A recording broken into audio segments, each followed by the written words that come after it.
Now that Texas and Oklahoma has officially ended their stint in the Big 12 Conference in football, the debate begins. Will the Big 12 Conference be better off without Texas and Oklahoma, or will they not? That's an interesting conversation, and I have brought a very special guest on to talk about it, and we're going to do that right after this word from our sponsor. Ladies and gentlemen, this episode is brought to you by Dutch Miller Automotive, where friends and family pricing means you get the best deal right up front on any new or pre-loved vehicle in stock every time. With brands like Chevrolet, Chrysler, Dodge, Jeep, Ram, Kia, Hyundai, Ford, GMC, Buick, and Subaru, the Dutch Miller Automotive family is always growing and ready to put you in the car or truck you've been searching for. Check out our inventory across West Virginia at DutchMillerAuto.com or come in today to the home of friends and family pricing, only at a Dutch Miller Automotive store near you. What is up, college sports fans, Big 12 fans, fellow members of Mountaineer Nation? Welcome into another edition of Couz's Corner. Belly yourself up to the bar and let me pour you out this shot of top-shelf college football content. On tap today, we are talking Big 12 football. We're talking the future of the Big 12. And to do that, I brought on a guest who has covered the Big 12 for a long time and is very knowledgeable of the conference and has some very interesting opinions on the conference. And I wanted to bring him on to give his take on whether or not he thinks the Big 12 is actually better off without Texas and Oklahoma or not. Without further ado, guys, I want to bring on Mr. Robbie Triano. Most of you may remember him as a guest when he was on with Josh Neighbors quite a bit over at Locked On Big 12 back in the day. Robbie, how you doing? I'm doing fantastic. Thank you for having me on this lovely program. No problem. And let me correct myself. You've also been a guest on Josh's new show, have you not? Yeah, no, Josh Neighbors and I go way back. Him and I worked at Big 12 Radio for quite some time. So when I was a full-time producer, Josh came in as my AP, and we had quite the time. And then COVID happened. So we were separated for a bit, but we've been great friends ever since. Awesome. I love him. Yeah. And for those of you who don't know, Josh is now over on Crystal Ball College Football Channel. If you guys have been looking for where he's at now, he did move from his previous stint or his previous home at Locked On. He's now over at Crystal Ball College Football, which is part of the 365 Sports Network. But Robbie's a guest on his show quite a bit. That's how I kind of got to know Robbie and his knowledge of the Big 12. We've interacted on X a little bit. And the other day, Robbie had a very interesting debate with another member of the media, whose name Sheehan, I think is his first name. I'm not going to try to pronounce his last name, but I think he works for CBS Sports. Yeah, Shahan Raja. He's a good guy. I've known him personally. He's a good guy. Right. Very interesting debate you two were having, Robbie, about whether he was kind of saying the Big 12 he thinks is a better conference without Texas and Oklahoma, and you kind of came back to say, no, not so fast. I don't think that's the case. So, in your opinion, is the Big 12 better off without Texas and Oklahoma? No, I don't. And that doesn't mean that I hate the rest of the schools that are in the Big 12, because I think that's why I love the Big 12, because I think a lot of the schools here are like the unspoken voices in not only like college football, but in America. Like these little communities around the country, I think are so incredible, and like getting to know them, working with the Big 12, I love them very much. But I think it is dangerous to say that, oh, we're better off without these two things. Like I made this metaphor before, but it's like if McDonald's lost the burger and fries, like we all love the McChicken and we love the McRib, and hey, you may even love the McFlurry, but those are the two things that are getting people to come watch your product.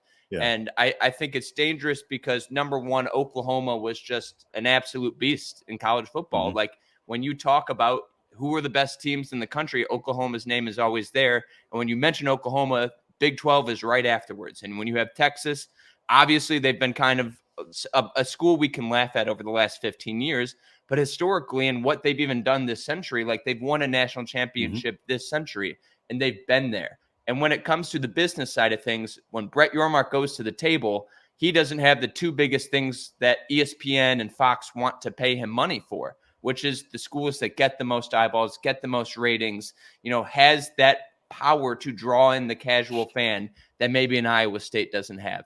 So on the football side of the field, I think the Big 12 got worse, even though I love the other schools. And on the business side, I don't necessarily think they got better, but that doesn't mean I hate the conference. I love the direction of it, but I think it's almost naive for people to think, oh, we're better off without them. Yeah.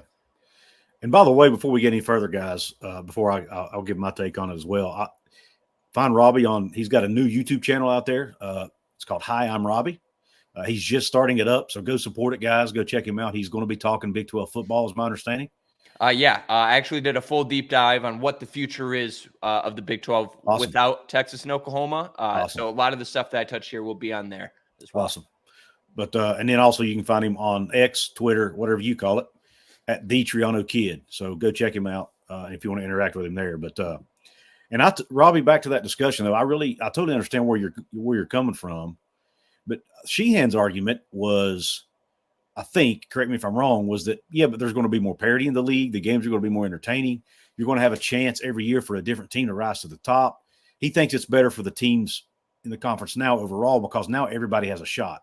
And it's going to make for more entertaining games, more entertaining football, and that kind of thing. I think that was kind of his argument. Am I right? No, definitely. And like I agree with him. Like if you've been a team like, even Kansas or Texas Tech, or even a team that's like kind of always been fighting up there, like Baylor. Like Baylor won a Big 12 title a couple years ago, but for so long, like they couldn't get to that top because Oklahoma was hogging the throne.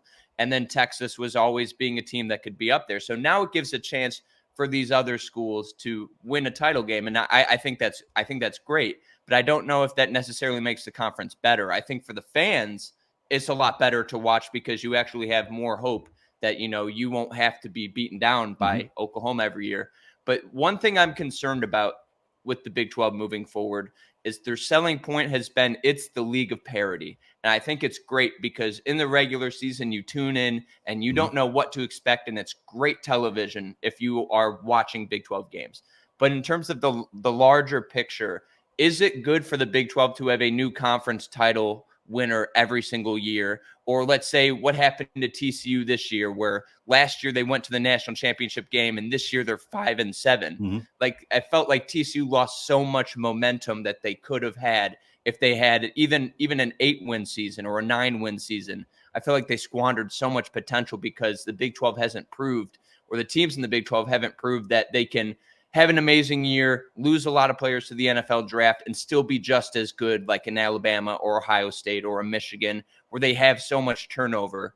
And this league isn't ready for that yet. So as much as I love that we are selling, this is the league of parity, I don't know if that's the best for growing the Big 12 because people are drawn to champions. People are drawn to winners. People want a team that you kick off the throne every year. So that's where I'm very interested on like how that's going to work with the Big 12. Interesting. Okay, so that's an interesting take. I don't know that I've heard that take before. I've heard the take obviously about the money part and all that before from others. But the part about it being better if you have a team to chase, so to speak, every year, that's an argument I don't know that I've heard yet, and it's fair. When I was seeing the debate, I don't say argument, the debate you and Sheehan were having, I kind of found myself coming at it from both sides because I think you guys were kind of arguing maybe two different points. I think you were focused more on, at least I thought you were. I could be wrong. No, you're right. I thought you were focused on the financial part, and he was kind of focused on the field part. And so, but I think at the end of the day, I'm like you. I think it'd be naive, and I'm a West Virginia fan, as you can tell, right? So right. Yeah. I don't hide it. At the end of the day, I think it'd be naive for us to say, "Hey, losing Texas and Oklahoma is a great thing." I think that is just us kind of being a little bit pie in the sky, maybe, or maybe some jealousy there, or bitter because we're leaving and just don't want to acknowledge it, whatever you want to call it. Yeah. And then there's an argument that I've seen people make that, okay, but our TV deal actually went up when we lost them. Yes, but like by that much. Right. And in a market where other TV deals were going up by this much. You know what I mean? So when you look at the difference, the deal the SEC and Big Ten got, theirs increased astronomically. The Big 12 probably could have gotten a deal closer to the $50 million range, in my opinion, if they still had Texas and Oklahoma. Maybe I'm wrong. Maybe that's numbers too high. No, I think you're really right. And what I'm worried about, and when people say, "Oh, we're better off without them," like they help everybody out. Like I understand Texas was a huge headache and it was a major reason so much turmoil has happened in this conference and so many other schools left. And like I don't know if Oklahoma necessarily deserves a lot of the blame, but if you have those people at the table, they help everybody out in the conference. And that's where I'm kind of concerned about the Big 12 moving forward, because I don't know how necessarily they're going to close that gap between the SEC and the Big Ten, because we can say right now, like, oh, this is a good deal. This keeps us competitive. This keeps us from having schools leaving to other conferences. But I think by the end of this 5-year deal, or whenever this deal ends, like, if we're 20 million, I'm saying we, like I'm the Big 12. If the Big 12 is 20 million behind, the SEC and the Big Ten, by the end of that 5-year deal, they're going to be like so much more behind per school. And the gap is already like pretty wide, because if you think of even recruiting, like the top 25 schools, there's not necessarily a Big 12 school right now outside of Oklahoma and Texas that is in that like area right now. And that's where like I'm concerned about the Big 12, and I hope that they are able to, over this area, over this time period with their new deal, that they are able to prove that some of these schools can become new bloods, and schools that, can get TV networks to be like, you know what, we'll give you more money because we really like what we've seen out of Kansas State or West Virginia or even a TCU. Like, these can be the teams that, are drawing up more attention. So that's where, like, moving forward, like I'm kind of concerned that the gap that's already there is going to widen over these next couple of years.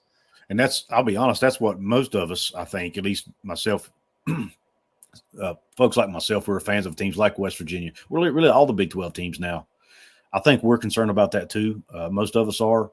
I will say, as a fan, though, it is exciting to think going into 22. I have very little every season going into the Big 12 season. I had very little confidence that West Virginia was going to win the conference.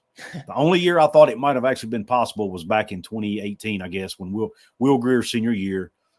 That year, I felt like we squandered an opportunity that West Virginia could have won the league that year. Right. But they squandered it. That's really the only season, looking back, that I can say I felt confident, because I figured Texas or Oklahoma was one of those two were going to win it. So it's exciting to know going into 2024, we might actually have a chance to win the league, especially now that they're expanding the playoff to 12 teams, right? I wouldn't have been that confident and probably that hopeful if Texas and Oklahoma were still there. So from that point of view, as a fan, I totally agree that we're better off as a fan. But when you look at the financial piece and where college sports is going, when you see the separations, the Big Ten and the SEC, back to what you said, the separation, I think, is going to be so great. Unless Brett Yormark can pull a rabbit out of a hat, which maybe he can. Right. And he and Endeavor and some of his folks can figure something out. I just don't see the Big 12 ever catching either of those conferences in revenue. He's wanting to expand basketball. I just don't.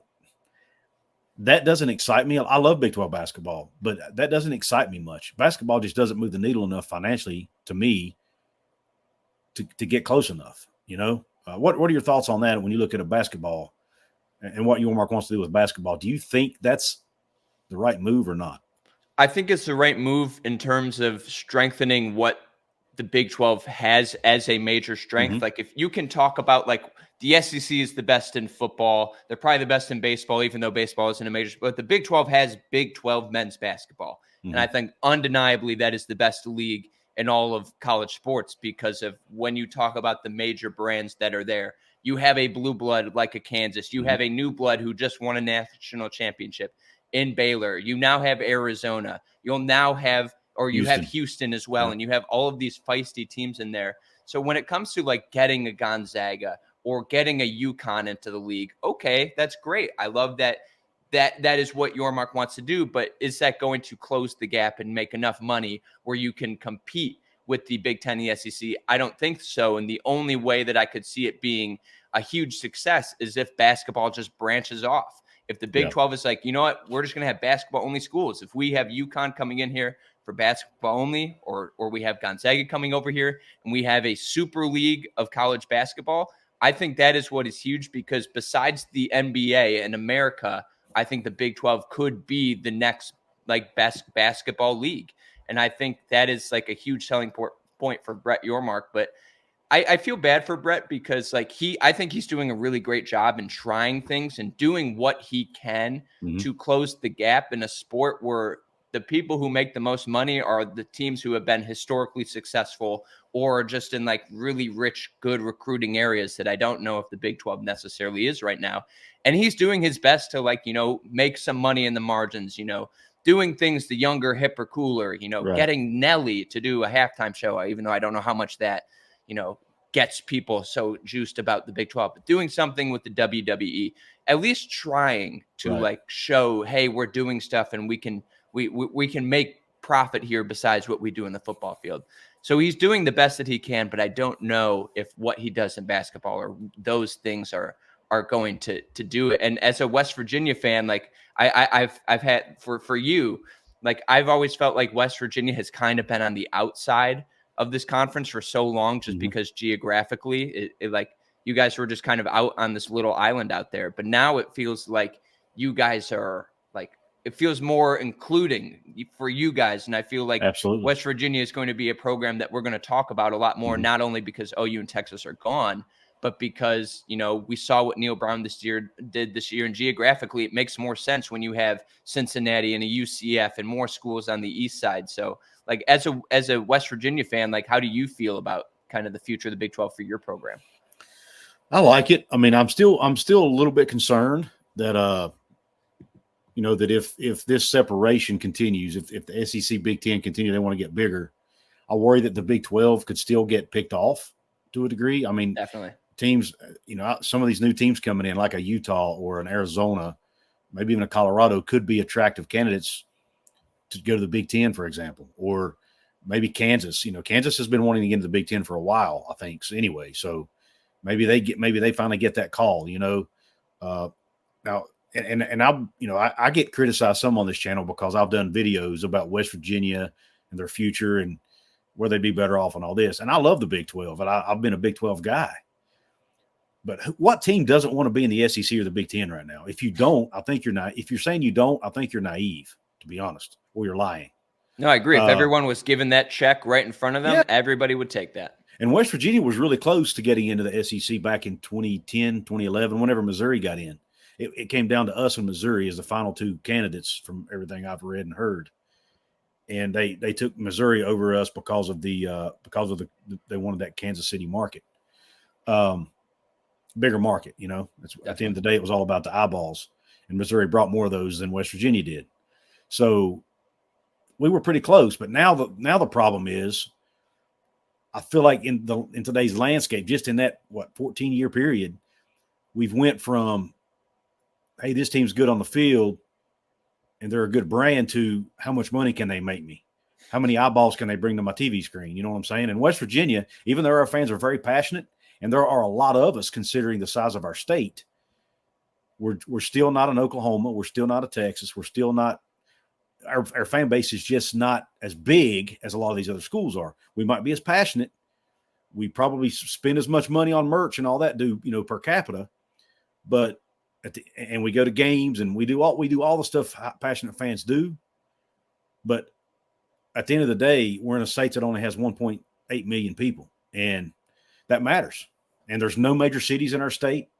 That matters, So I am concerned that West Virginia could end up getting left behind. At the end of the day, if this thing grows to a super leagues or whatever they want to call it, I feel like we'll be right on the cusp of being one of the teams that get left out. Fortunately, I do have faith in Ren Baker, our new athletic director. I think he's perfect for this time because he's a fundraising. I mean, that's basically, he's a superstar. When it comes to raising money for athletic programs, everywhere he's been, he has increased their fundraising astronomically. And if he can do that at West Virginia, then maybe he can keep us at the table with the quote unquote blue bloods and the quote big boys when the separation inevitably does occur. That's how I feel.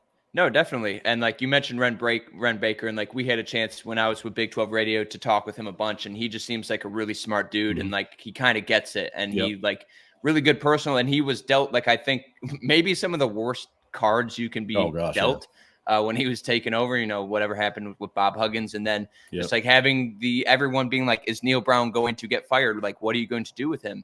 And I think he was dealt a really bad hand. And I think you make a good point because I'm not West Virginia is one of the schools here that this is where I don't know what the ceiling of the Big 12 is, because I don't want to diminish the Big 12 and all of the schools here and all the amazing fans, because I love them all. But it feels like all of the schools here now are in the B+ to B- range. Mhm. Like, we don't have a team that is bad, and we don't have a school that is considered like bad. And why is this school here? Because I think top to bottom, like every school is very good at something, or at least provides a good amount of value. Mhm. But I don't know if this league has something that is going to make you absolutely want to tune in, or, compete for national championships on a yearly basis right now. Mhm. And that's where my biggest concern with the league is. And like, I look at schools like, who are going to be the schools that are going to, be considered year in and year out in college football playoff or Big 12 title race.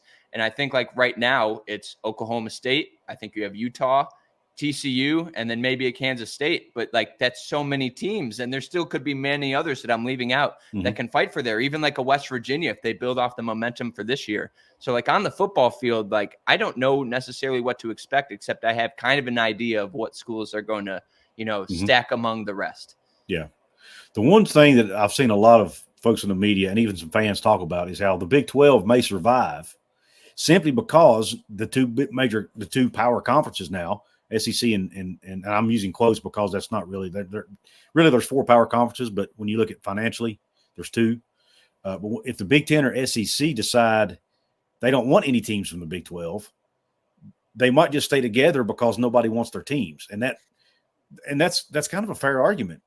But it's still, at the end of the day, if they're trying to compete with the teams from those 2 conferences, how can they when they're $30 to $40 million or even more behind year in, year out you're talking about facilities, recruiting, NIL. You're talking, especially if they go to this court case that's being argued right now. I think it's I can't think of the name of it, but anyway, it's the one where they're wanting back pay for NIL money. Mm-hmm. You're talking $3 to $4 billion that's going to have to be paid out to some of these athletes that the power conference schools are going to be responsible for. It's a massive amount of money. And I worry that schools like the Big 12 schools and the ACC schools won't be able to afford that, So, and if that happens, the gap's going to get even wider. And there might be, West Virginia, for example, they might have to drop programs. They might have to drop athletic programs from their school because they can't afford to pay for them, No, definitely. And when we talk about like, what does that money do for you? Mm-hmm. Like if you have that money, like obviously like now it is going to be more of an NIL situation where that money is going to, I think one day down the road, the schools are going to be paying the athletes in some form or fashion. Like I think that is just kind of inevitable at this point. But I just kind of worry. I am kind of worried about like where this is going to go, but like, what is that money used for? And I've made the argument besides that, like the money is used to get really good coaches. And the money is used, if you look at who is the highest paid coaches in college football, most of the time, the best coaches are the highest paid coaches. And if you have a coach, let's say like an up and coming, person in the Big 12, I have a fear that like they're going to get poached easily and you can't keep them, or you can't even afford to grab a coach, from a major school like that. Or if you make a bad deal with a coach and you are locked into that and you can't have the money to buy him out, you're stuck with that coach now. And that's like where I am concerned, because for the money, the SEC, like we just saw what happened, Texas A&M, and Texas A&M has so much money besides like what they get from the TV deals, just because their donors are ridiculous, and oil, it makes a lot of money. But they have the ability to just buy out Jimbo Fisher just because, we want a new coach. And how much money was that? Like, can that happen at a school like Houston? Can that happen at a school like UCF? I don't really think that is possible quite yet. And that's where I am concerned about the money, because, it's hard to like get a really good coach and it's really hard to keep them. And if a Big 12 school has that, I don't know if like an SEC school, like even like a Mississippi State or like a school that is like in the fringes, like they can beat out what a Big 12 school has just because of their money. So that's where I think the money is so important, besides like facilities and NIL. Like having a good coach is so important. It's already happening. Luke Fickell, knowing Cincinnati was going into a power conference, he still leaves and goes to Wisconsin, right? There was there's been coordinators leave. My God, Colin Klein left to Kansas State, right? His alma mater, for crying out loud, to go coach at a different school. It's already happening. These coaches see the writing on the wall that, hey, the Big Ten and the SEC is where I can make the money. So that's where I need to be. And you're right. you got coaches like Lance Leipold, like Chris Kleiman, maybe Neil Brown if he continues on this trajectory, that could be highly sought after by these bigger, more money making schools. And we're not going to be able to match their salary. I mean, it's just, I think we're seeing, Robbie, what we're alluding to here. You're going to see the Big Ten, the SEC, and you're going to see the ACC and the Big 12, and then you're going to see Group of Five. It's almost, we're going to have three tiers of teams at the FBS level, in my opinion. Do you agree with that? No, definitely. And that's where I'm also concerned about the college football playoff. I'm not saying the Big 12 is going to be left out, but the number one way for the Big 12 to make up that gap is to win, and win at the highest level. So at the next TV deal, they can say, all right, you have a proven winner. We're going to give you that money. And where I'm concerned is that when they get to the college football playoff, because they'll have an automatic berth, first of all, I hope they are able to get another team in besides their conference title winner in the Big 12, just because I think that's important for the league. But how exactly are they going to do in the college football playoff? Because if they're an early exit every single year, that's going to be really bad for the league. And that's where I think we may even see, like, this is very pie in the sky and down the future, but just like a complete branching off. All right, Big Ten, SEC, you guys have your own league, your mini NFL, and everybody else competes for another division. Like, I don't think we'll get there, just because, if college football, what makes it great is because it spans the entire country. So I don't think they want to necessarily do that, but I'm concerned about that. And, I don't want to be so negative about the Big 12 moving forward, but there are genuine concerns of, like, oh man, like, we're finally in this thing. Like, OU and Texas are finally gone. We can, like, we were all excited. Oh yeah, we got all these schools. We got these 8 schools. It's going to be great. We got Deion Sanders, but now it's like, oh, it's actually settling. Like, this thing is actually going to happen, and not just like something we're going to talk about for years. So it is concerning, but I do love this league and the people in it very much. Yeah, absolutely. And I don't think you're being, I think you're just being realistic. And I think majority of us have those same concerns. I mean, I try to focus on the positives, and I try to look at, the great quality games we're going to have and all this. But at the end of the day, when you look at big picture, it's hard not to see that there is a chance all of us in the Big 12 could potentially get left out. And I think it's up to each school scrambling to do everything they can to have their athletic department performing as best they can, bringing in as much revenue as they can, so that they can get that when there is time to make that separation and decide who gets to keep the seat at the big boy table. They want their school to get that call, and I think it's just a scramble right now. Every school's got to do what's best for them. That's why you see Florida State doing what they're doing. Regardless what we think about it, how they're handling it, whatever, they know that if they don't do what they're trying to do, they'll never catch up to the Big Ten and the SEC, and they want to win national titles. And I kudos to them for doing that. I don't necessarily agree with everything, the way they're handling it, all right, but I do respect the fact that they want to make sure they keep that seat. So, and I hope there are things going on behind the scenes in West Virginia to make sure they keep their seat, when it happens too. But, time will tell, obviously. Yeah, you make a great point there. And, like, I wish I could have the, just fan perspective of not the business side and not the money side, because none of the fans are getting this money whatsoever. So, like, they shouldn't necessarily care. Like, working, like, with the Big 12 and, like, just being around it, I, like, kind of understand it, kind of got a little jaded on, like, what the business side does. And, like, just to be positive about the Big 12, like, I seriously can't wait to watch it. I can't wait to see, like, who exactly emerges, because I do think, even though we talk about how the major schools have the money to get the best head coaches, I think there's so many great head coaches in this league and so many good developers. And, like, the Big 12 is really good at making lemonade, because this is not a conference that gets the best recruits, 5-star recruits. If a school gets 2 or 3 4-star recruits, that is, like, a major success. Because, like, there's been so many years where Kansas State would just get 25 3-stars, or Iowa State would just get 25 3-stars. And it's like, that's West Virginia's the same. Yeah. And, like, the fact that West Virginia, I feel like, has been doing a definitely better recruiting wise since Dana Holgorsen, for sure. But I feel like in the last couple of years, it's been a little bit of an uptick. But this is where I'm just really, excited about the league and seeing, like, a new champion emerge. I feel like the Big 12 is, like, the last pure thing in college football right now, because it seems like it's just about the football and we're just trying to find a champion. Like in the beginning of the sport where they're trying to find the blue bloods, we're trying to find those blue bloods. That's a great point. In the Big 12 right now. And that's where, like, this league is so innovative and fresh, but is that enough to, get the eyeballs and the business side that frankly, like we hate discussing, but like accept as a reality. And Yeah. like I'm so excited to watch, but I have no idea what to expect.